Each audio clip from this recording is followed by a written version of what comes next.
Bonsoir à toutes et à toutes. Bienvenue. Je suis Nicolas, responsable pédagogique chez Mission CRPE. Je suis très content de vous accueillir ce soir pour ce live, pour ce premier live d'admissibilité. J'en profite pour remercier DigiSchool qui nous accueille dans ses locaux aujourd'hui. Alors, pour vous expliquer un peu, le live qu'on va vous faire ce soir est un live de didactique des maths, donc sur l'épreuve du CRPE de l'année dernière. Alors, pourquoi est-ce qu'on a choisi la didactique ? Parce qu'il s'agit d'une épreuve où on peut faire très facilement la différence et sur laquelle il n'y a pas beaucoup de choses qu'on trouve sur Internet. Donc, on a décidé de vous donner cette correction de live de mathématiques. Donc, pour m'accompagner, ce sera Agnès qui va vous faire ce live, qui va vous présenter cette correction, vous donner tout un tas de conseils qui vont vous permettre de vous préparer au mieux pour l'épreuve qui commence à être très très proche. Agnès a 15 ans d'expérience dans la préparation au CRPE, donc vous avez une experte avec vous qui va vous accompagner tout au long de la soirée.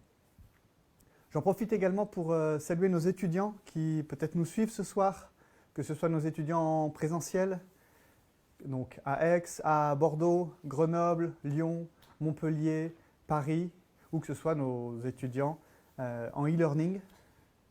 Voilà. Donc je ne vais pas prendre bien plus de temps pour vous expliquer tout ça. Je vais tout simplement laisser la parole à Agnès. Avant, juste simplement, j'en profite que j'ai un petit peu d'antenne et que j'ai l'attention de nos étudiants, notamment les présentiels, pour les remercier, puisqu'en fait, vous nous avez fait des retours sur la formation et c'est très précieux pour nous. Et vous nous avez fait des retours très, très positifs. Les cours vous plaisent, les lives qu'on a fait vous ont plu, les corrections et l'accompagnement. Voilà, donc merci parce que nous, ça nous donne aussi un retour sur ce qu'on fait. Ça nous motive encore plus donc à vous préparer une formation de qualité. Voilà, donc je vais laisser la parole à Agnès, je vais lui passer le micro. Je vous laisse en très bonnes mains. Moi, je vais aller être à la technique et j'en profite pour vous préciser qu'en étant à la technique, donc c'est moi qui vais relayer vos questions à Agnès. Donc posez vos questions, l'objectif c'est d'interagir, d'accord ? Moi, je transmets les questions, elle répond. Peut-être que parfois il y aura un petit temps entre la question et le moment d'y répondre, simplement pour des questions techniques. Si elle est au milieu d'une explication, je ne vais pas la couper. Mais ne vous inquiétez pas, vos questions seront écoutées. Et à la fin du live, vous pourrez télécharger, d'ailleurs il est déjà en ligne en fait, à la fois l'énoncé et le corrigé qu'Agnès vous a préparé. Agnès, bonsoir et merci, je te laisse la place. Merci Nicolas. Et bon live à tout le monde. J'ai juste besoin du... Bien sûr, je te passe ça tout de suite. Hop, on met le micro. Merci voilà. beaucoup. Merci beaucoup. Donc voilà, je vous retrouve ce soir donc, pour corriger un sujet de didactique. Donc déjà, je vous souhaite bonsoir à tous et à toutes et à tous. J'espère que vous êtes nombreux à regarder, aussi bien les étudiants en distanciel qu'en présentiel.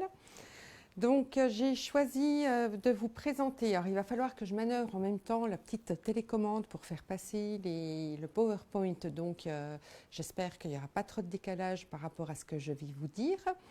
Donc Nicolas qui a la technique me met l'écran, donc je regarde l'écran en même temps que je vous regarde pour pouvoir donc hop, manipuler tout ça à condition que ça fonctionne.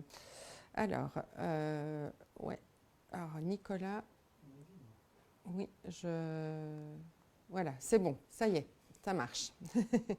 Voilà, donc je vous ai sélectionné en fait pour ce soir, pour le live de ce soir, le sujet du groupement 2 de la session 2018. Alors, pourquoi est-ce que j'ai fait ce choix ? Donc voilà, c'est un sujet donc, qui est composé de 3 situations différentes et c'est un sujet qui est composé de 3 thèmes qui sont récurrents au CRPE. Donc ces 3 thèmes étant donc, la connaissance du nombre en maternelle, le calcul, donc ici il s'agira du calcul en ligne, et enfin une 3e situation concernant la proportionnalité. Donc c'est vraiment 3 thèmes récurrents au CRPE, c'est pour cette raison que j'ai choisi donc, de traiter ce sujet ce soir. Sachant que parmi les thèmes récurrents au CRPE, vous en avez 2 autres qui reviennent systématiquement, qui sont donc les nombres décimaux au cycle 3. Et, alors, j'ai plus rien sur l'écran, Nicolas, c'est normal. Hop, voilà, c'est bon, merci. Qui sont les nombres décimaux donc, au cycle 3 et un autre thème donc, dans le domaine grandeur et mesure, ce thème étant donc R et périmètre. Donc voilà, donc ces 5 thèmes sont vraiment récurrents au CRPE.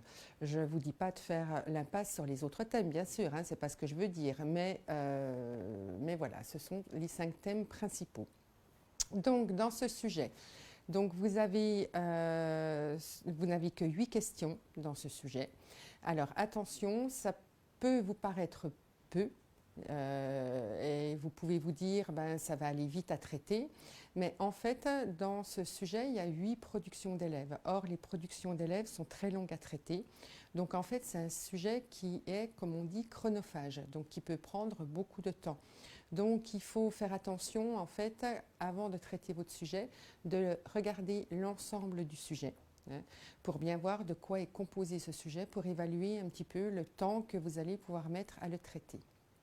Donc attention, effectivement, donc à la gestion de votre temps, hein, qui est primordial, vous le savez. L'épreuve durant 4 heures et ces 4 heures passant très vite. Alors ensuite, donc, le premier énoncé, donc ici, on a un extrait des programmes de l'école maternelle. Hein, l'extrait des programmes de l'école maternelle qui dit que, en fait, voilà, attendez, j'ai juste un souci parce que j'ai le PowerPoint qui disparaît régulièrement. Voilà, donc je suis obligée d'avoir ma feuille sous les yeux. Donc, extrait des programmes qui vous dit donc la stabilisation de la notion de quantité, par exemple 3, et la capacité à donner, montrer, évaluer ou prendre, 1, 2, 3, et à composer et décomposer, 2 et 3. Entre 2 et 4 ans, donc, stabiliser la connaissance des petits nombres jusqu'à 5 demande des activités nombreuses et variées portant sur la décomposition et recomposition des petites quantités, la reconnaissance et l'observation des constellations du dé, la reconnaissance et l'expression d'une quantité avec les doigts de la main, la correspondance terme à terme avec une collection de cardinals connus. Après 4 ans, les activités de décomposition et recomposition s'exercent sur les quantités allant jusqu'à 10. Alors, donc il faut bien faire attention dans ces extraits de manuels, donc, ou dans ces extraits de programme, pardon. J'ai plus le PowerPoint, Nicolas, c'est normal? Voilà, merci. Pourquoi est-ce qu'il disparaît régulièrement? Donc, je suis désolée, hein, il y a cette histoire de PowerPoint qui disparaît régulièrement. Donc, les programmes insistent sur la stabilisation de la notion de quantité en maternelle. Cette stabilisation donc, de la notion de quantité passe par la stabilisation de la notion de nombre. Donc, effectivement, l'enfant doit être capable de donner, montrer, évaluer, prendre donc une certaine quantité.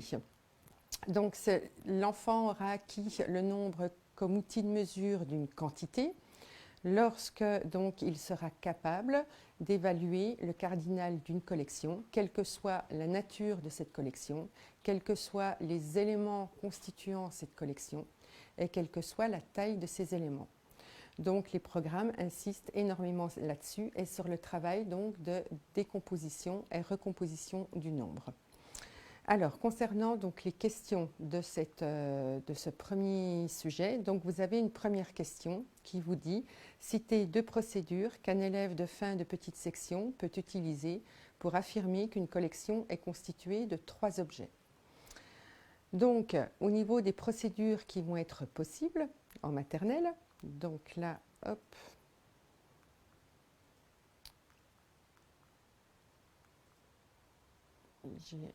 j'ai vraiment un souci technique, je suis désolée. J'ai vraiment un souci technique avec le PowerPoint, donc il y a tout qui défile et ouais, ça disparaît régulièrement. Voilà.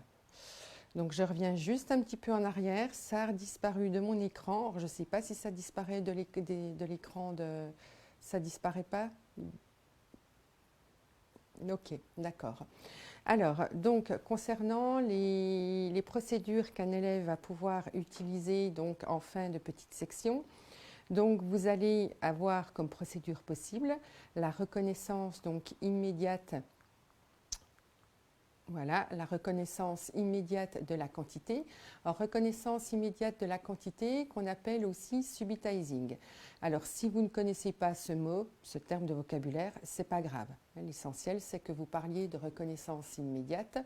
Donc, cette reconnaissance immédiate des petites quantités va pouvoir se faire pour les quantités allant jusqu'à 4, où d'un seul coup d'œil, l'enfant va pouvoir dire il y en a 1, 2, 3 ou 4.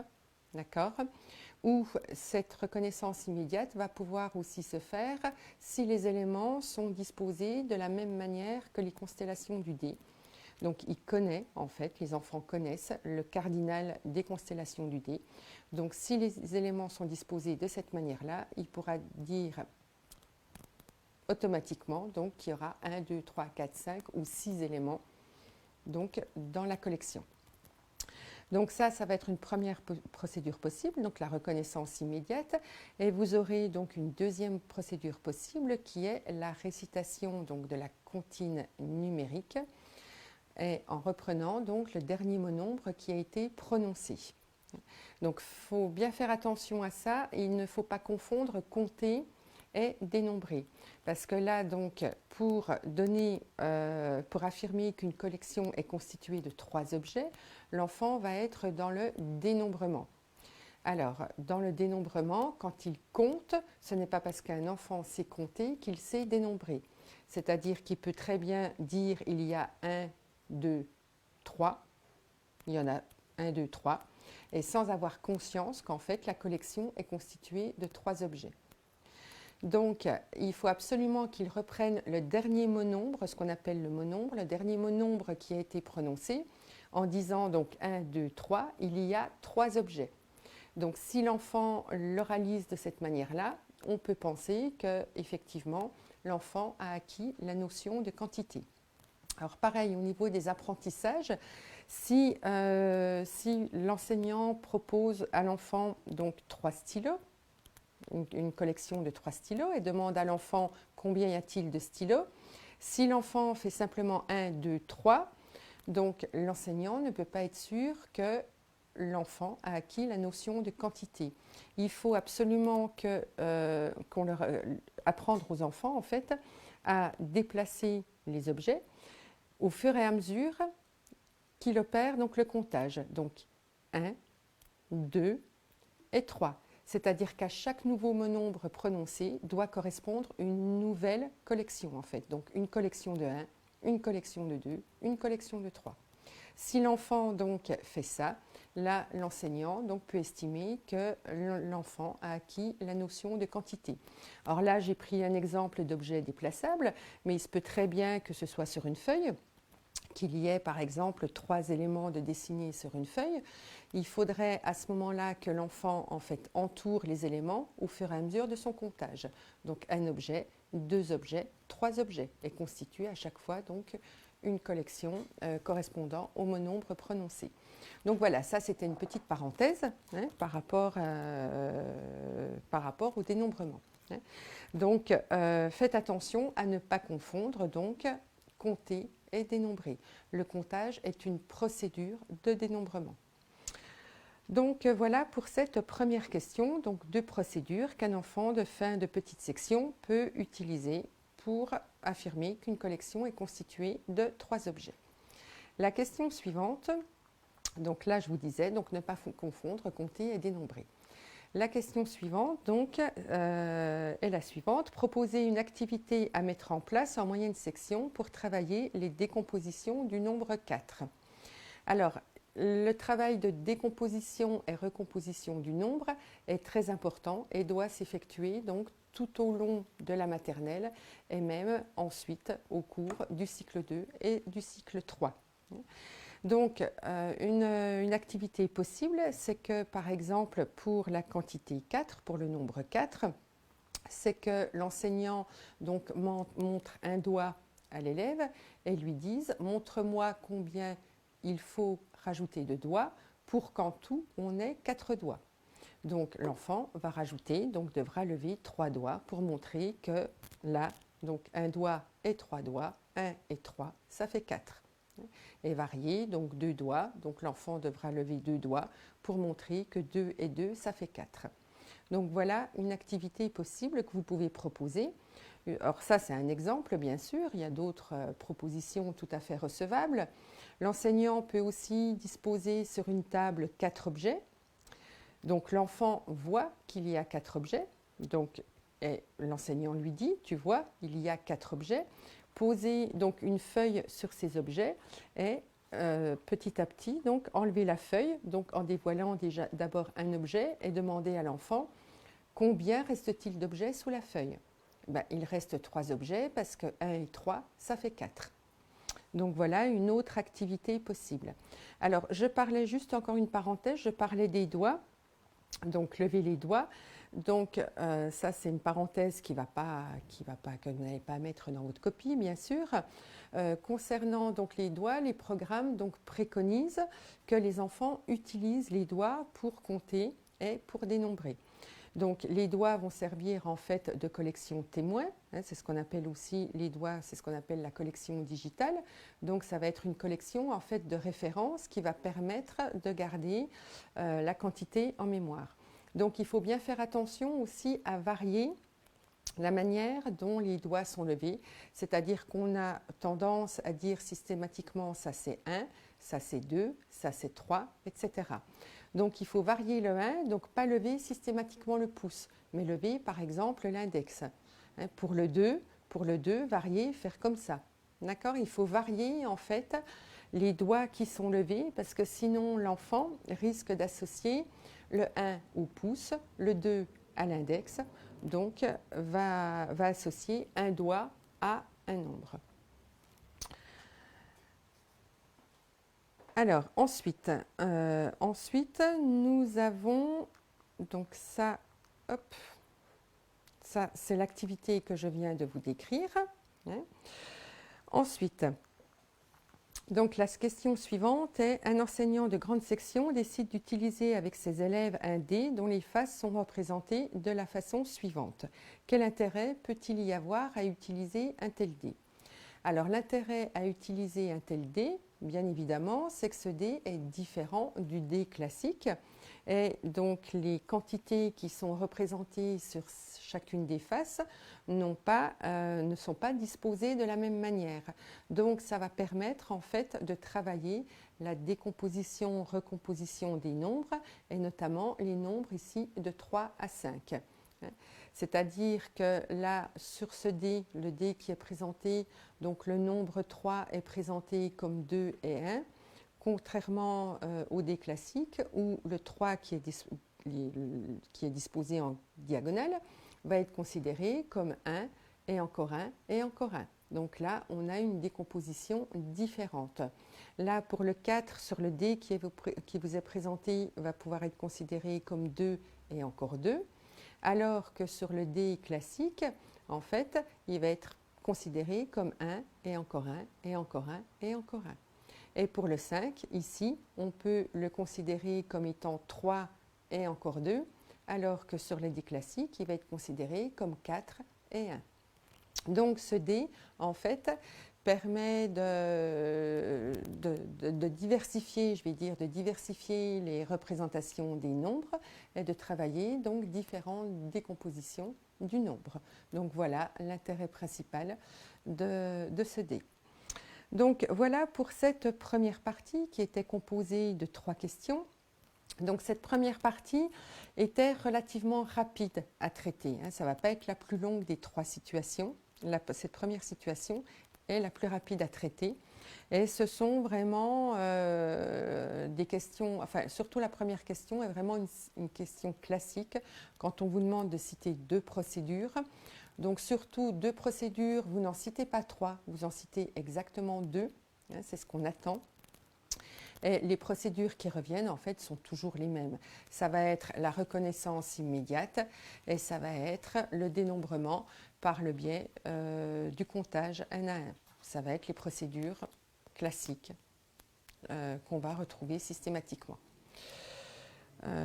Ensuite, donc la situation 2. La situation 2, hop, voilà. Donc la situation 2, donc cette situation concernait une activité sur le calcul en ligne. Donc là, il y avait un enseignant qui proposait à ses élèves donc, le calcul en ligne 5 fois 68. Et il y avait 4 productions d'élèves qui étaient ici proposées.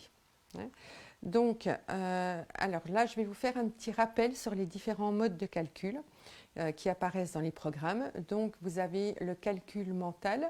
Alors, le calcul mental, en fait, dans le calcul mental, vous n'avez aucune trace écrite. Le calcul mental fait uniquement appel à des résultats donc mémorisés qui sont les tables de multiplication, les tables d'addition et certains faits numériques, donc les notions de double, de moitié notamment. Et vous avez ensuite donc le calcul en ligne. Alors dans le calcul en ligne, par contre, vous avez une trace écrite qui permet en fait d'éviter ce qu'on appelle la surcharge cognitive et qui permet à l'élève de mettre en place des stratégies. Donc, pour le calcul en ligne, bien sûr, l'enfant va aussi faire appel au calcul mental, puisque pour effectuer son calcul en ligne, il va faire appel à des résultats mémorisés. Et ensuite, vous avez donc le calcul posé. Or, le calcul posé est le recours à une technique opératoire, donc l'opération posée en colonne ou en potence pour la division. Alors attention, les programmes insistent bien sur le fait que le calcul mental et le calcul en ligne, donc les activités de calcul mental et de calcul en ligne doivent être favorisées et que le calcul posé ne doit intervenir que lorsque le calcul mental et le calcul en ligne ont montré leurs limites. Donc il faut d'abord faire un gros travail sur le calcul mental et le calcul en ligne, l'objectif étant que les élèves mettent en place des stratégies. Alors cette situation était composée de 2 questions. Alors les 2 questions étaient analyser chacune des productions en explicitant les procédures mises en œuvre et en relevant les éventuelles erreurs. Et la deuxième question était donner 3 démarches pouvant être attendues d'un élève de cycle 3 pour calculer 25 x 28 et pour chacune de ces démarches, indiquer les connaissances en jeu. Donc c'est une situation qui était relativement longue à traiter, celle-ci, contrairement à la première situation. Alors, pour la première question, donc pour les analyses des productions, alors si on regarde tout d'abord la production de Robin.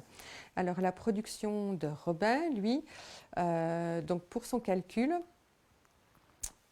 hop, ça ne fonctionne plus, voilà. Donc Robin s'appuie sur le fait numérique que 5 est la moitié de 10 et en fait, il traduit son calcul sous la forme 5 x 2 fois 68 divisé par 2. Alors, ça ne fonctionne pas. Voilà. Donc, Robin va traduire donc, son calcul finalement sous cette forme-là de manière implicite. Donc, il commence par calculer le produit de 68 par 10 en s'appuyant certainement sur sa connaissance de ce qu'on appelle la règle des zéros, c'est-à-dire la multiplication par 10. Il obtient alors 680 qui est un résultat correct. Il divise ensuite donc 680 par 2 en s'appuyant certainement sur sa connaissance des doubles pour obtenir 340, donc qui est un résultat correct. Alors, on peut dire que sa procédure et ses résultats sont corrects. Cependant, on peut relever donc une erreur qui est l'emploi du signe égal qui est utilisé à mauvais escient, puisque ici, on ne peut pas dire que 10 fois 68 est égal à 340. Donc ici, c'est l'erreur que vous pouvez relever. Donc voilà pour la procédure mise en œuvre de Robin. Ensuite, on avait donc la production d'Éléonore. Alors, Éléonore, elle, qu'est-ce qu'elle fait? Elle décompose 68 en 70 moins 2. Et donc là, elle va utiliser de manière sous-jacente la distributivité de la multiplication sur la soustraction, ainsi que la commutativité de la multiplication, c'est-à-dire qu'elle va donc ici transformer le produit proposé en donc 70 moins 2 fois 5, qui est égal à 70 fois 5 moins 2 fois 5. Donc dans sa production, elle commence par calculer le produit de 70 par 5 en s'appuyant certainement sur sa connaissance de la table de 5 ainsi que sur la règle des zéros. Elle obtient 350 qui est un résultat correct. Elle calcule ensuite le produit de 2 par 5, elle obtient 10 qui est un résultat correct. Elle soustrait ensuite 10 à 350 pour obtenir 340. Donc Éléonore ne commet aucune erreur, sa procédure et ses résultats sont corrects. Ensuite, donc, on a la production de Lucie. Alors, Lucie, elle décompose 68 en 60 plus 8. Donc, elle utilise de manière sous-jacente la distributivité de la multiplication sur l'addition. Elle transforme ainsi le produit proposé en 5 facteurs de 60 plus 8, c'est-à-dire 5 fois 60 plus 5 fois 8. Donc, elle commence par calculer le produit 5 fois 60 en s'appuyant certainement donc sur sa connaissance de la table de 5 et de la règle des zéros. Elle obtient 300 qui est un résultat correct. Elle calcule ensuite le produit de 5 par 8 en s'appuyant également sur sa connaissance de la table de 5. Elle obtient 40 qui est un résultat correct. Elle additionne ensuite ces deux résultats pour obtenir 340 qui est un résultat correct. Lucie ne commet aucune erreur. Ensuite, nous avons la production de Matisse. Alors, on peut penser, en observant la production de Matisse, qu'il tente également d'utiliser de manière sous-jacente la distributivité de la multiplication sur l'addition. C'est-à-dire qu'il effectue dans un premier temps le produit 5 fois 6, il obtient 30, puis il effectue dans un deuxième temps le produit de 5 fois 8, il obtient 40 et il additionne ces deux résultats. Bon, son résultat de 70 est incorrect car Matisse a commis une erreur. Donc quelle erreur a-t-il commis? Il n'a pas tenu compte dans 68 de la valeur positionnelle des chiffres. C'est-à-dire qu'il a considéré 6 comme étant 6 unités et non pas comme étant 6 dizaines. Donc voilà ici l'erreur de Matisse. Donc sa production est incorrecte. Voilà.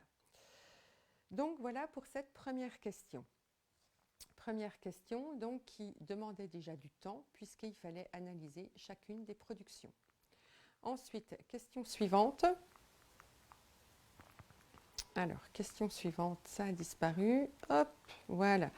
Alors, question suivante, donner 3 démarches pouvant être attendues d'un élève de cycle 3 pour calculer 25 fois 28. Or, pour chacune de ces démarches, indiquer les connaissances en jeu. Donc pareil, ça c'est une question qui prend du temps parce qu'il va falloir pour chaque ligne de calcul donner les connaissances ici qui sont en jeu. Alors parmi les 3 démarches, je vais vous en proposer, donc voilà, je vous propose la première démarche.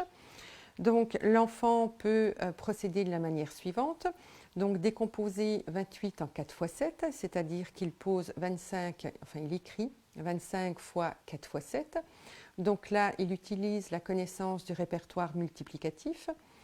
Ensuite, donc, il va utiliser l'associativité de la multiplication pour effectuer 25 fois 4. Et pour effectuer donc, ce produit de 25 fois 4, il utilise donc la connaissance des faits numériques impliquant 25.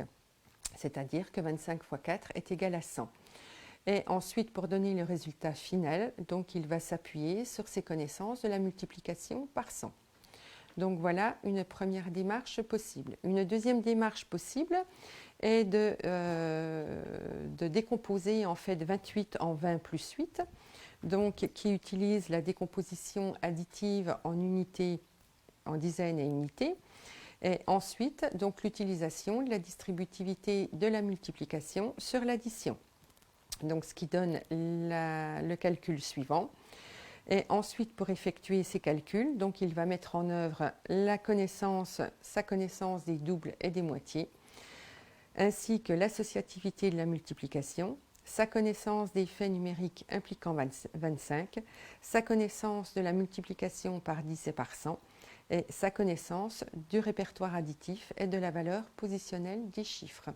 Donc voilà toutes les connaissances qui vont être mises en œuvre pour chacune de ces lignes de calcul. Donc vous voyez que c'est assez long en fait à faire, à rédiger, déjà à y réfléchir, il faut y penser, à mettre en place votre réflexion et ensuite à rédiger parce qu'on fait ressortir, pour chaque ligne de calcul, on fait ressortir une connaissance spécifique. Et enfin, vous avez donc une troisième démarche possible. Ouais. Alors, attendez, hop, je vous l'affiche, voilà. Donc, troisième démarche possible.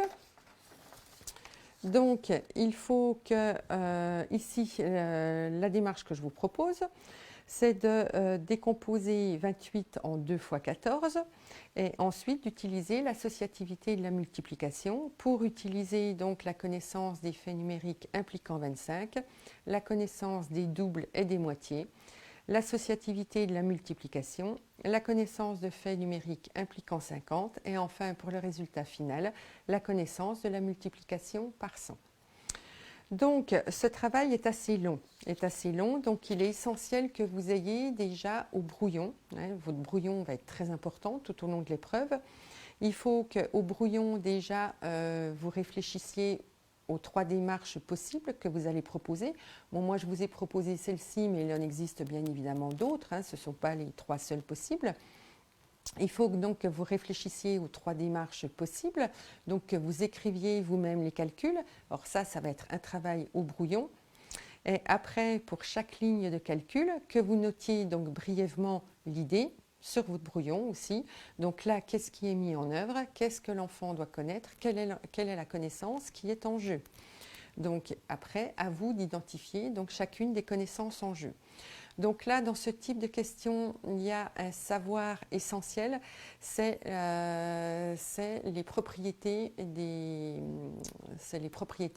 la multiplication. Or, ces propriétés de la multiplication, généralement, elles ne sont pas suffisamment maîtrisées. Ça, je le constate quand je corrige donc, les concours blancs. Et encore dans le dernier concours blanc que vous avez fait, j'ai constaté que les propriétés de la multiplication n'étaient encore pas suffisamment maîtrisées. Donc il faut absolument que ces propriétés soient maîtrisées. Alors je vous rappelle que ces propriétés seront quoi? Seront la distributivité de la multiplication sur l'addition et sur la soustraction. Ensuite, vous avez la commutativité de la multiplication et vous avez l'associativité de la multiplication. De toute façon, ce sont toujours les mêmes propriétés qui reviennent. Donc, voilà, il faut vraiment que vous... Alors, oui, non, alors il y a Lucie, pardon, il y a Nicolas qui me montre une question de Lucie. Bonsoir Lucie.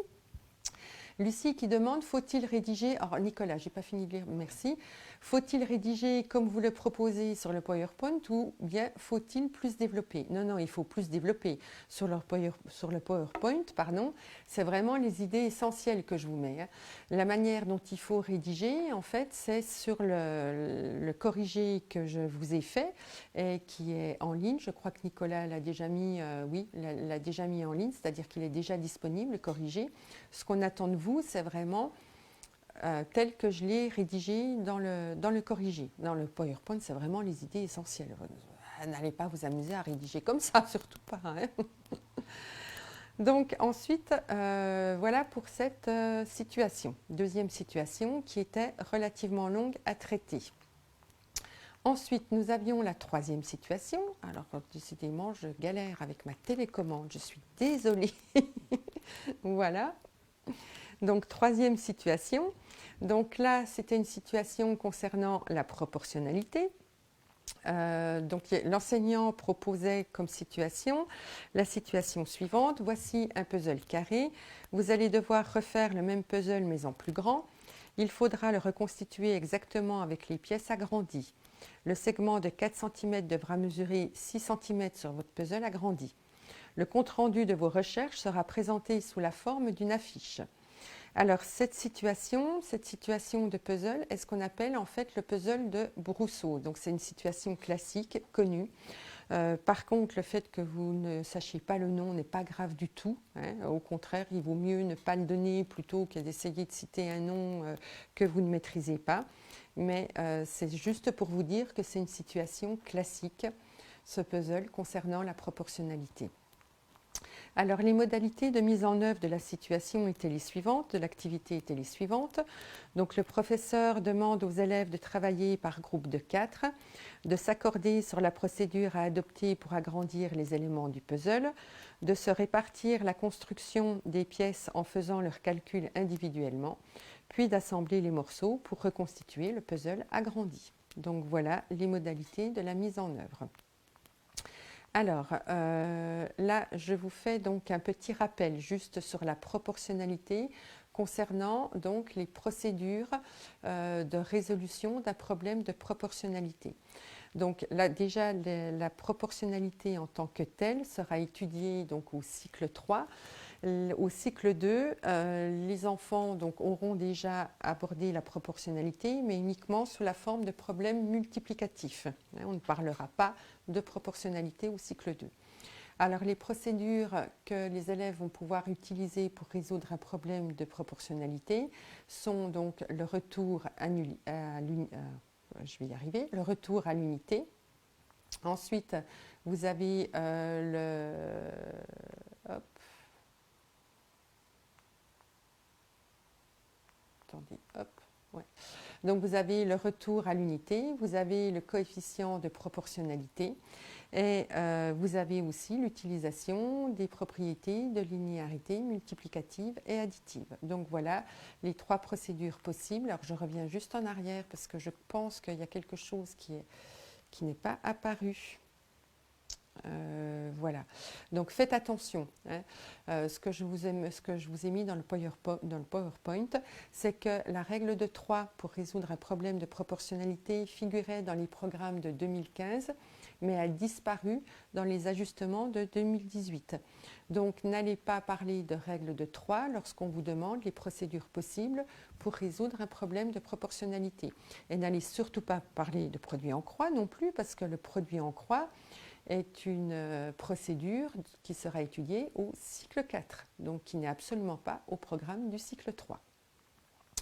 Et la proportionnalité est un thème transversal, c'est-à-dire qu'elle va être travaillée donc au travers des thèmes nombre et calcul, grandeur et mesure, espace et géométrie. Donc c'est un thème très important, c'est pour cette raison que c'est vraiment un thème récurrent au CRPE, en didactique. Et en théorie aussi, vous constatez qu'en théorie, il y a souvent des problèmes de proportionnalité. Alors les questions concernant cette situation étaient les suivantes. Quel champ mathématique cette situation permet-elle de travailler?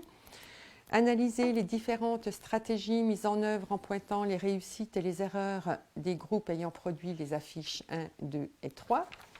Et enfin, vous aviez, dans la mesure du possible, indiqué les procédures utilisées pour déterminer chacune des valeurs trouvées par le groupe ayant produit la fiche 4. Donc, dans cette situation, vous aviez en fait 4 productions d'élèves. 4 productions d'élèves, donc c'était... oui, alors attendez, là oui. C'était, pardon, je suis en train de lire le PowerPoint en même temps. Donc 4 productions d'élèves, donc c'était une situation aussi relativement longue à traiter. Donc la première question par contre était rapide. Quand on vous demande quel champ mathématique cette situation permet-elle de travailler, donc là nous sommes dans une situation d'agrandissement, c'est-à-dire que les côtés du puzzle agrandi seront proportionnels aux côtés du puzzle initial. Nous sommes donc dans le champ de la proportionnalité, dans le cadre de la géométrie. Donc là, la question est très rapide à traiter. Ensuite, vous aviez, alors ça a disparu de mon écran, ensuite vous aviez la question suivante, analyser les différentes stratégies mises en œuvre en pointant les réussites et les erreurs des groupes ayant produit les affiches 1, 2 et 3. Alors, si on considère tout d'abord la fiche 1, alors je ne sais pas si vous l'avez sous les yeux, la fiche 1, parce que moi je ne l'ai pas. Alors Nicolas, est-ce que les étudiants ont la fiche 1 sous les yeux ou pas? Alors, je suis désolée.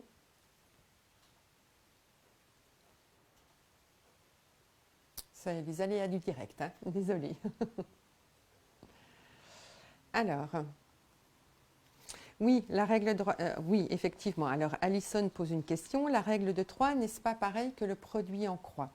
Alors, pas tout à fait, dans le sens où la règle de 3, en fait, c'est de manière sous-jacente, c'est un retour à l'unité. La règle de 3 est un retour à l'unité, sauf que la valeur de l'unité n'est pas exprimée dans la règle de 3, c'est-à-dire qu'on va enchaîner les calculs. On va enchaîner les calculs sans donner la valeur de l'unité, mais de manière sous-jacente, en fait, on recherche la valeur de l'unité. Alors, au cycle 3, on va parler, en fait, on va utiliser, enfin au cycle 3, oui, je m'exprime mal, parce que dans le sens où c'est plus au programme du cycle 3, enfin, ça fait plus partie des procédures dans les ajustements 2018 du cycle 3. À l'école, on va parler de règles de 3, parce que bien que ce ne soit plus au programme, les élèves peuvent quand même l'utiliser, en fait, peuvent quand même utiliser cette procédure. C'est-à-dire que dans leur raisonnement, ils peuvent très bien mettre un raisonnement en place de retour à l'unité sans exprimer la valeur de l'unité, puis enchaîner donc sur le calcul suivant. Alors qu'au cycle 4, donc, où les choses vont être beaucoup plus automatisées, donc c'est là qu'au cycle 4, on va parler en fait de produit en croix. C'est-à-dire que le produit en croix est un automatisme, hein, c'est-à-dire que vous allez donc faire ça fois ça divisé par ça, de manière automatique sans donner de sens en fait à ce qui est fait. Alors que dans la règle de 3, en fait, on donne un sens à ce qui est fait. Donc voilà la différence entre les deux. Et je vous rappelle, bon, je ne l'ai pas dit précédemment, et je vous rappelle que les programmes donc, préconisent et recommandent que les élèves oralisent en fait leur procédure dans les problèmes de proportionnalité. C'est-à-dire qu'ils ne résolvent pas les problèmes de proportionnalité sous la forme de tableaux de proportionnalité, mais qu'ils doivent vraiment oraliser et faire des phrases par rapport à ce qu'ils font. Et ils doivent aussi mettre donc les unités de mesure dans leurs opérations afin de donner du sens à ce qui est fait. Donc ça, c'est vraiment une recommandation des programmes. Mais recommandation des programmes qu'on retrouve également au cycle 4. D'accord ? Donc c'est vrai que vous avez eu l'habitude, pendant de nombreuses années, les profs de maths disaient non, il ne faut pas mettre dans les opérations, il ne faut pas mettre les unités, etc. Donc vous avez pris l'habitude de ne pas mettre d'unités dans les opérations. Or, lorsqu'un problème est contextualisé, maintenant les programmes donc, préconisent au contraire de mettre les unités dans les opérations afin de mettre du sens à ce qui est fait. Donc voilà, d'ailleurs pour ça, moi je vous conseille vivement de lire les documents d'accompagnement. Vous avez un document d'accompagnement disponible sur EduSchool concernant la proportionnalité et le coefficient de proportionnalité. Donc voilà pour ma réponse. Alors ensuite, donc, il fallait analyser donc, les différentes stratégies mises en œuvre en pointant les réussites et les erreurs des groupes ayant produit les affiches 1, 2 et 3. Alors, concernant donc l'affiche 1,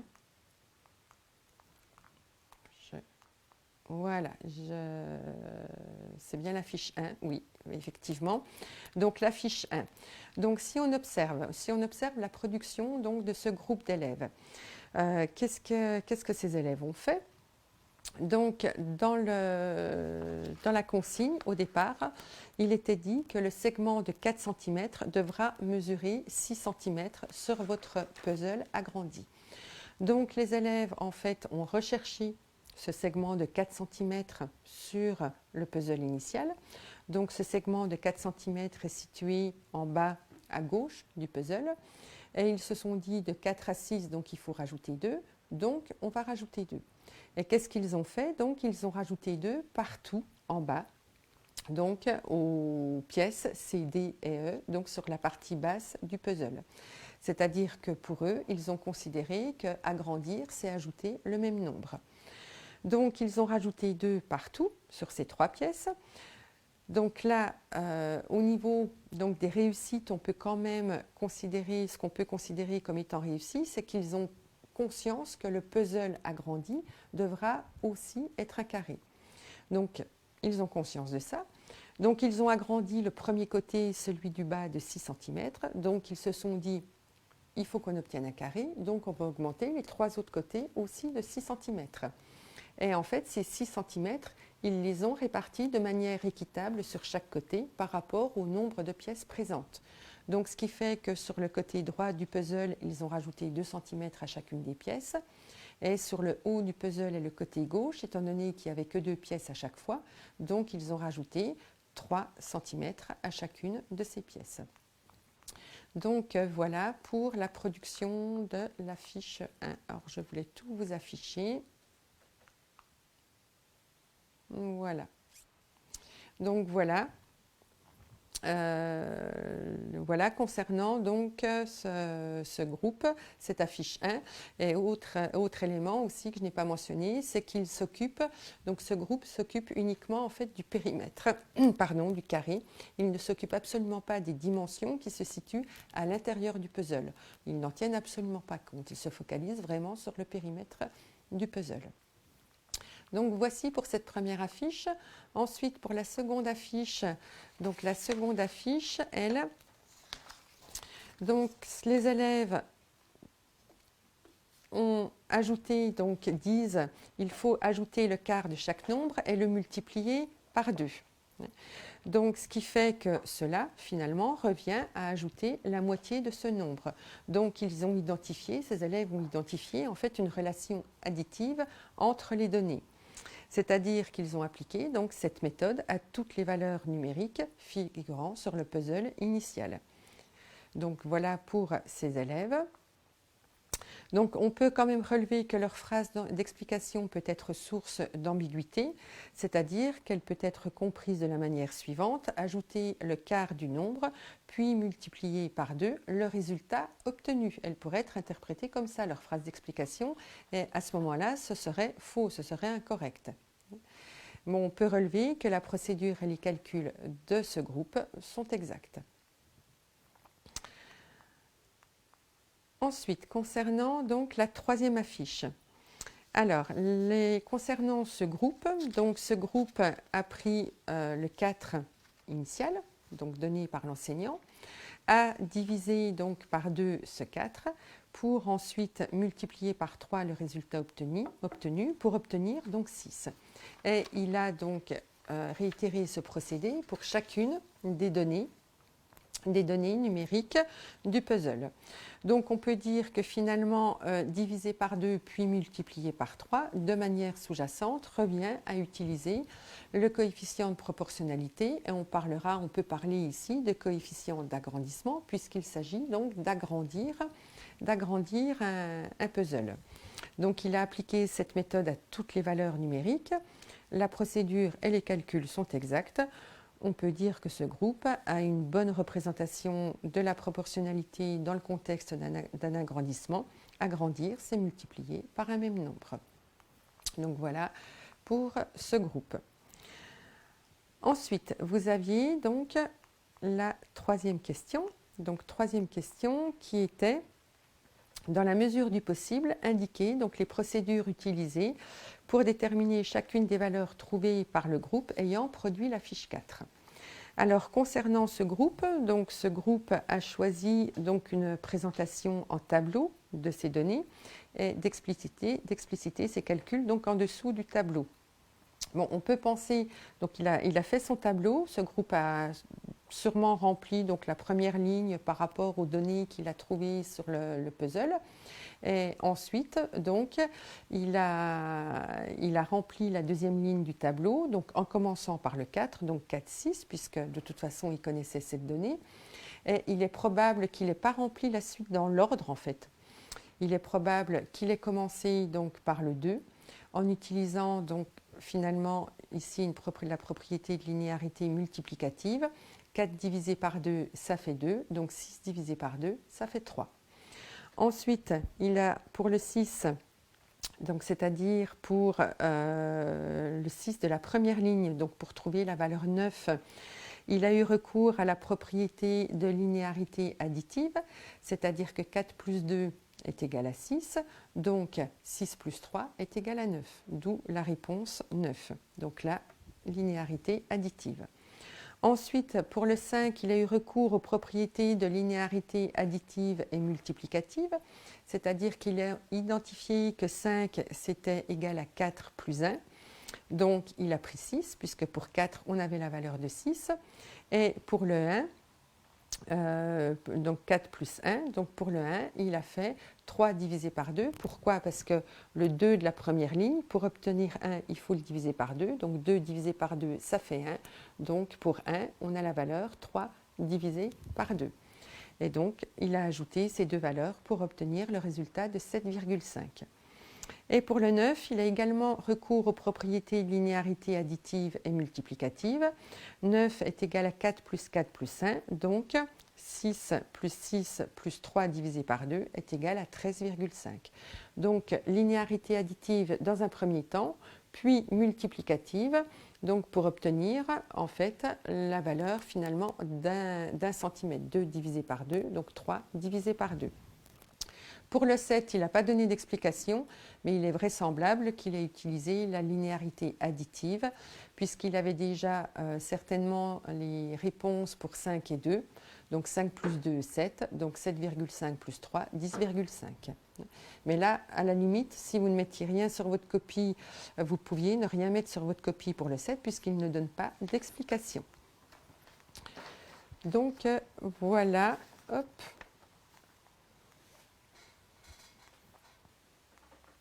Donc voilà. Donc maintenant au niveau de mes conseils, je peux bouger Nicolas? Je sors un peu du cadre. Est-ce que là je suis encore dans le cadre? On ne me voit pas du tout. Donc je retourne, je retourne là où j'étais. Pardon? Ouais. Voilà, il me fait juste un petit réglage dont j'ai besoin. Ça va prendre 2 secondes. Ça va venir. Hein. Donc, en attendant que Nicolas fasse ce réglage, je vais vous donner, maintenant qu'on a fini de traiter donc, ce sujet, je vais juste clore ce live en fait par quelques petits conseils. Alors, quelques petits conseils. Donc, surtout, ne négligez pas la partie didactique parce que la partie didactique représente finalement des points faciles à avoir. Donc le jour de l'épreuve, le jour J, hein, qui arrive bientôt, le jour de l'épreuve, avant d'attaquer votre sujet, surtout lisez votre sujet en totalité.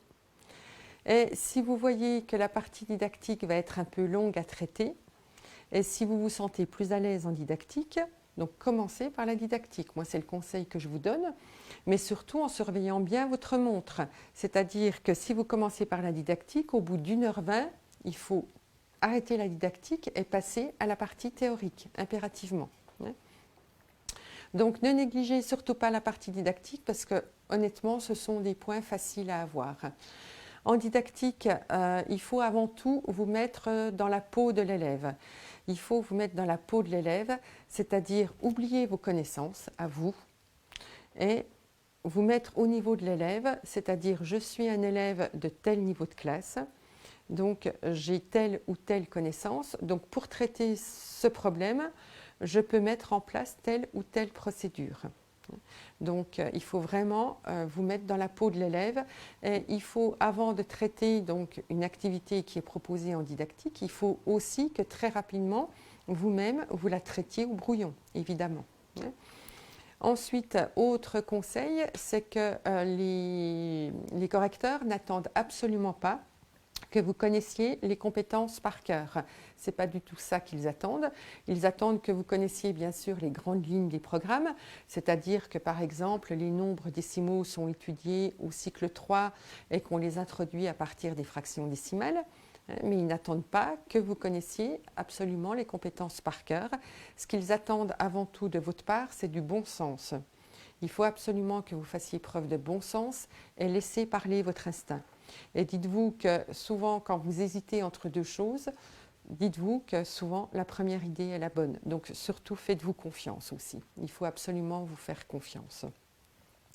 Donc voilà pour ces conseils. Alors après, est-ce que j'avais relevé d'autres choses encore? Je ne sais plus. Pardon? Le vocabulaire. Oui, le vocabulaire, tout à fait. Le vocabulaire, alors si vous ne maîtrisez pas le vocabulaire, spécifique didactique, ce n'est pas grave. Alors, n'essayez absolument pas de vouloir le placer, ce vocabulaire. Il vaut mieux que vous ne l'utilisiez pas plutôt que de l'utiliser à mauvais escient. Donc, utilisez vos propres mots, ce sera tout aussi bien, hein, que ce sera même mieux, je vais dire, que de vouloir utiliser du vocabulaire que vous ne maîtrisez pas et que vous utiliserez à mauvais escient. Et autre chose aussi que je voulais dire, oui, ne débordez pas. C'est-à-dire que alors, la didactique des maths est différente de la didactique du français aussi, hein. C'est-à-dire qu'en didactique des maths, on va demander des choses très précises et très concises. Donc, on attend des réponses très concises de votre part. Donc, surtout, ne débordez pas, n'essayez pas de noyer le poisson, hein. N'essayez pas de développer pour montrer que vous avez telle ou telle connaissance, parce que souvent, ça se retourne contre vous. Et comme je dis à chaque fois, vous tendez le bâton pour vous faire battre. Donc surtout, vous répondez à la question et rien d'autre, rien de plus, hein. Vous ne répondez à rien d'autre que cette question. Donc voilà, je ne sais plus quelle, parce que du coup, le PowerPoint, j'ai plus rien là maintenant. Je n'ai plus rien du tout. C'est un petit peu laborieux, je suis désolée. Oui, donc Nicolas est en train de me faire des affiches. Donc un dernier conseil que je voulais vous donner, faites bien attention aussi à l'orthographe et à la syntaxe et à la présentation de vos copies. Il faut absolument que vous présentiez des copies qui soient propres et soignées. Dites-vous que c'est l'image que vous renvoyez au correcteur. Donc il faut absolument que vous renvoyiez une image positive au correcteur. Donc il faut impérativement que vous soyez très vigilant à cet aspect. Donc j'ai fait le tour, Nicolas, de tous les conseils que je voulais donner. Voilà. Je suis désolée, j'ai eu pas mal de problèmes techniques, donc j'ai fait comme j'ai pu. J'ai du mieux que j'ai pu, j'espère que ça a été. Et je vous souhaite une bonne soirée et surtout, je croise les doigts pour vous toutes et tous. Je vous souhaite bon courage, bonne chance et surtout, faites-vous confiance, croyez en vous, croyez en votre projet et détendez-vous. Bonne chance, au revoir. Oui, alors Nicolas, je vais vous dire rapidement un mot. Voilà. Alors en fait, Agnès a plutôt bien synthétisé, hein, et je me joins à elle pour ses conseils de réussite, évidemment. Je voulais vous remercier en tout cas. Merci d'abord à Agnès d'avoir animé ce live. Merci pour tous ces conseils, pour toutes ces explications didactiques qui sont très précieuses aussi près du concours. Merci à toutes les personnes qui ont suivi ce live. Vous pouvez retrouver, donc on vous l'a déjà dit, mais je vous le répète, donc dans la description du live, vous allez trouver le lien qui va vous permettre de télécharger le corrigé détaillé. Agnès vous a préparé un corrigé très complet. Il y a presque 7 pages de corrigé, donc profitez-en. Vraiment, ça va être très instructif. Donc c'est pour vous. Et puis j'en profite aussi pour vous annoncer que la semaine prochaine, on fait un autre live. Donc ce sera toujours sur les épreuves d'admissibilité. Ce sera du français cette fois en didactique. Ce sera avec Véronique, dont vous avez aussi pu voir des vidéos sur notre page Facebook. Donc j'espère vous compter parmi nous la semaine prochaine. Encore plein de conseils méthodaux, le point sur la didactique du français cette fois. Je vous remercie d'avoir été avec nous ce soir et à bientôt.